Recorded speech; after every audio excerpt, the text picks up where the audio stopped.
आज कथा की तरफ श्री सुखदेव जी कहने लगे कि उत्तरानंद परीक्षा आप तन और मन लगा करके भगवान की कथाएं हर चर्चाएं तन और मन लगा करके श्रवण कीजिए। जो मनुष्य जो जीव भगवान की कथाएं हर चर्चाएं तन और मन लगा करके श्रवण करते हैं उन्हें जीवन में मोक्ष मुक्ति प्रदान होती है। और आप जो है मरने का बिल्कुल भेद त्याग करके आप भगवान की कथाओं को तन मन से सुनिए, क्योंकि आज समझाने लगे कहने लगे अयोध्या नगरी में एक राजा हुए, बड़े धनवान राजा हुए। प्रमाण ये मिलता है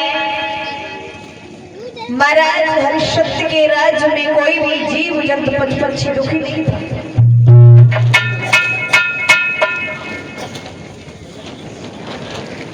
और शेर और बकरी एक ही गांठ पानी पिया करते थे। दादा बड़ी प्रेम के साथ सभी लोग अपना जीवन व्यतीत कर रहे थे। इधर ब्रह्मा जी की सभा में सभी लोग बैठे थे, सभी अपने अपने भक्तों की चर्चाएं चल रही थी कि हमारा भक्त बड़ा है, कि हमारा भक्त बड़ा है। दादा जैसे राजा हरिश्चंद्र का नाम आया है, कहा कि सबसे बड़ा दानवी राजा हरिश्चंद्र है, जो कि उसका यश पूरे संसार में फैल चुका है, पूरे संसार में फैल चुका है। दादा आज श्री सुखदेव जी समझाने लगे कि उत्तरानंद परीक्षा महाराज हरिश्चंद्र का जब नाम सुना है तो विश्वामित्र कहने लगे हम राजा हरिश्चंद्र की परीक्षा अवश्य लेंगे, हम राजा हरिश्चंद्र की परीक्षा अवश्य लेंगे। कहा कि जैसी तुम्हारी इच्छा, अगर लेना चाहते हो तो ले लीजिए। तो बताया है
मेरे भक्तों,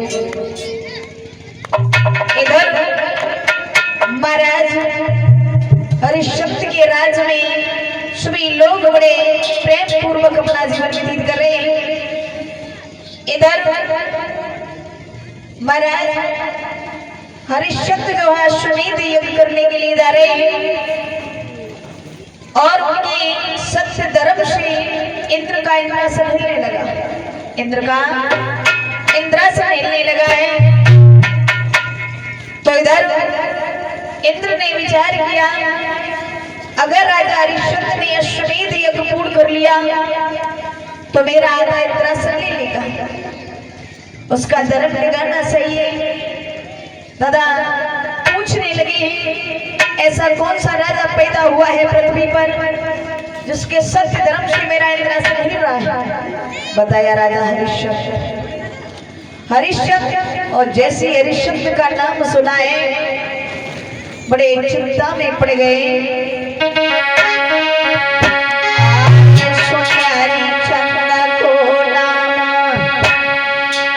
इंद्र को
इंद्र ने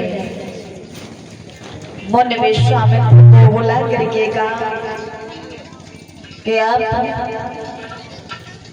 अयोध्या नगरी के लिए चले जाओ, महाराज हरिश्चंद्र का धर्म बिगाड़ दिया है।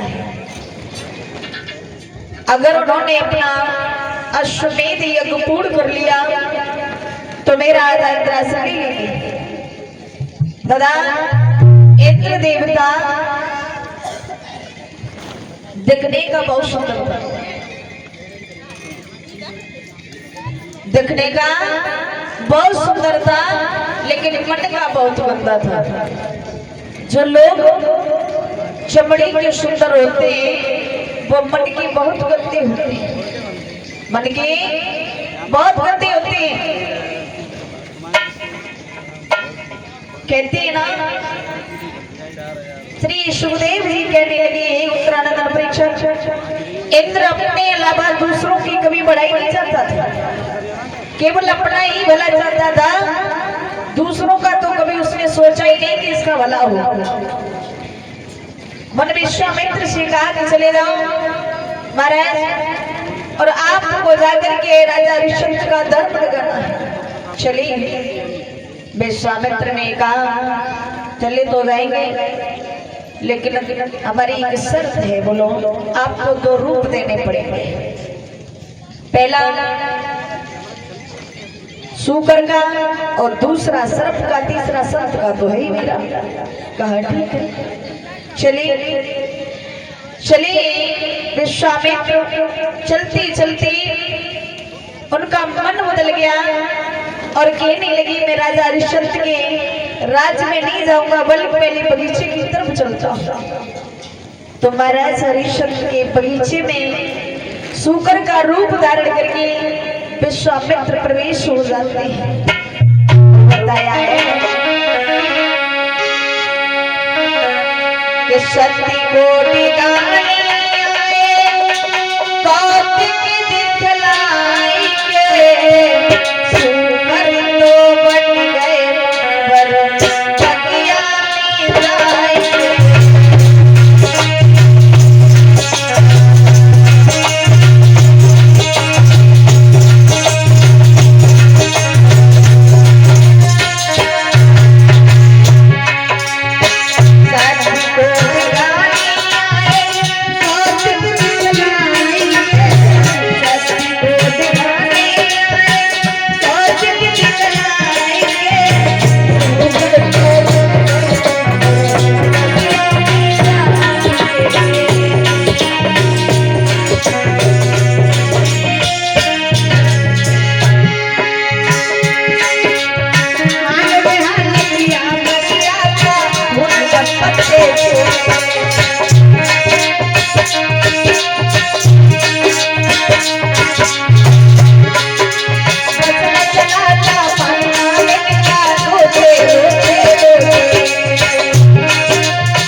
सूकर का रूप धारण करके मुन्य विश्वामित्र राजा हरिश्चंद्र के बगीचे में प्रवेश हो जाते हैं और माली माली मार रहे हैं। विश्वामित्र इधर से भागते हैं उधर पहुंचते उधर से भागते इधर पहुंचते हैं।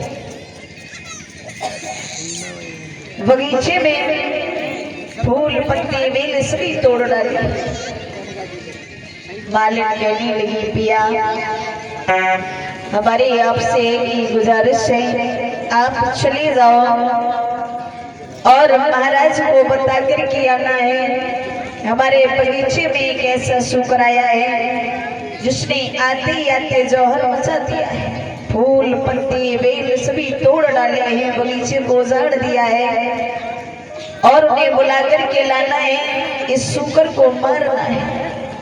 मालिक अपनी पत्नी के कहने के अनुसार जब चलाए महाराज से जाकर के कहा महाराज कि क्या बात है मालिक उदास गए हो। कहा महाराज हमारे बगीचे में एक ऐसा सूकर आया है जिस सूकर ने आते आते जौहर मचा दिया है। फूल पत्ते बेल कुछ भी नहीं छोड़ा है। महाराज ने बहुत कोशिश की महाराज लेकिन हमारी कब्जा से बाहर है। आप भी चल कर के उसे मारो। हमारे तो देखो पैरों में चोट भी लग चुकी है और बड़ी परेशान है भागते भागते। आप भी चल कर के देखिएगा। तो आज महाराज हरिश्चंद्र समझाने लगे कहा कि भैया माली बोले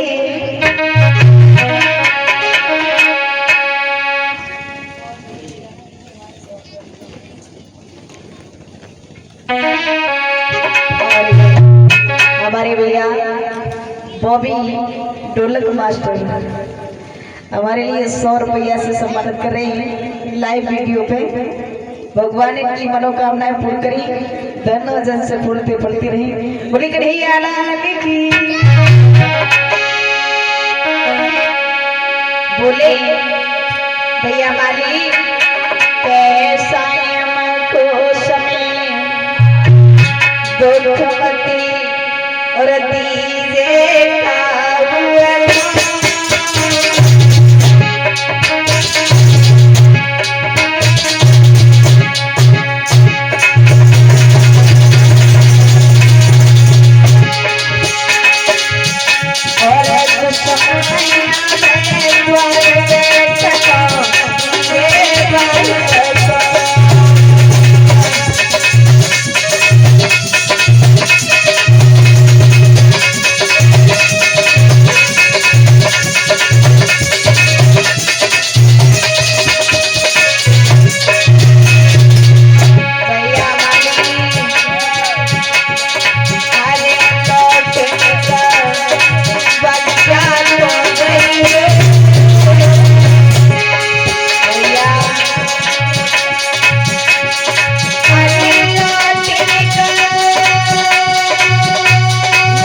महाराज ने जब ये शब्द कही, माली लौट जाता है मुझे के पास के लिए। इधर महाराज हरिश्चंद्र को रात भर नींद नहीं आई, सोचते रहे कब सुबह हो और तब हम जाकर के सूकर को मारे। तब हम जाकर के सूकर को मारे। दादा सुबह हुआ, जैसे ही सुबह हुआ मंत्री को बुलाया। मंत्री कही महाराज सभी सिपाहियों को बुला करके लाओ। सिपाहियों को पास में बुलाया। क्या बात है महाराज, क्या हो गया? कहा कि आप सभी लोग तैयार हो जाओ। तैयार है तो महाराज बोलो कहाँ चलना है युद्ध के लिए? युद्ध के लिए नहीं चलना है, हमारे बगीचे में एक ऐसा सूकर आया है जिसने फूल पत्ते बेल सभी को तोड़ डाला है। महाराज एक सूकर के लिए इतनी सेना ले जाओगे?